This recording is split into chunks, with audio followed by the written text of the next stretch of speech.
Look, the forecast was what worried people here, $40.5 to $40.9 billion. Is Agentforce just not bringing enough force quickly enough? Look, I think with new innovations like Agentforce, particularly when you're dealing with very large, complicated customers, a lot of times in regulated industries, you want to be slow, you want to be methodical, you want to really be in there and delivering value, but you want to be conservative. And I think that's a feature, that's not a bug. And I think investors, generally speaking, they've seen this movie before with the arrival of the cloud, where it does take time. And I think with Agentforce, we would expect it to be less than a point of contribution. A lot of times you're seeing companies start small, experiment, and then have the ability to get a lot bigger. I think it's also important to remember there's a labor,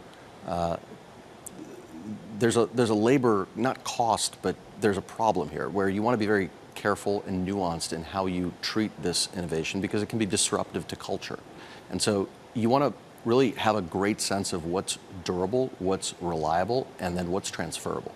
And I think Salesforce is kind of in the mix and in the middle of really driving that massive innovation for these customers.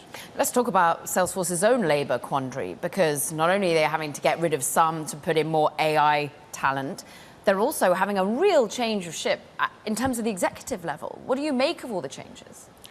I think as companies get bigger and they evolve, it creates the opportunity to attract new talent with different levels of experience. I think Salesforce has done this probably better than many other companies in the past. You've seen it as they went through multiple very senior co-CEOs like Keith Block, like Brett Taylor, injecting just the right amount of stuff that the company needed at that time. I think with the current change, I think Robin brings a lot to the table. She really brings a lot of experience, the new COFO, as they call her, where she inhabits both the COO and the CFO title. I think there's a lot of opportunity with that change. I think it's right for investors to understand that it's a little bit riskier from an execution perspective, but they've got the right set of hands on the controls to, I think, get you smooth sailing. Alex, Salesforce has been an evangelist for agents, and this is seen widely as like the next big application that will actually justify just how much investment has gone into the space because it's seen to be useful, like things in customer service, will be able to be taken over by agents in the future. Are you worried that what Salesforce said about its demand for Agentforce portends something deeper about adoption going forward? It's a great question, and I think that Salesforce is not the first company to create a moniker around generative AI utilization in the enterprise. I would say that goes to Microsoft with Copilot. And I think Salesforce has a real opportunity, and they want to be very careful. They want to go slow.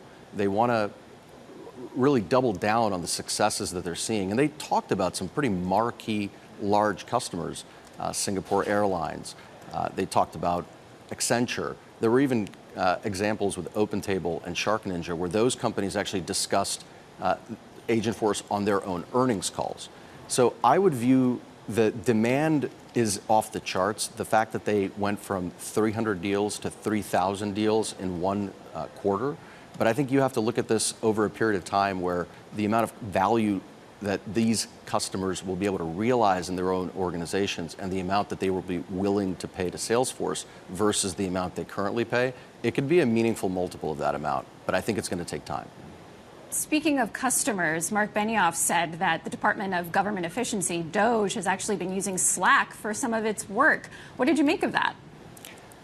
Sounds like they have a really good collaboration platform that they acquired, and I think part of the vision for Salesforce, part of the vision for Agentforce is to have a ubiquitous communication platform because it has a lot of data that's very relevant in a lot of workflows, and the data model that Salesforce can effectively enrich by having those conversations available directly in the application is going to be important. So look, I look at this as these people need to have relationships with everybody, and I think that Mark talked a lot about how many administrations he's worked with, the company has worked with, so I would view this as a positive for Salesforce,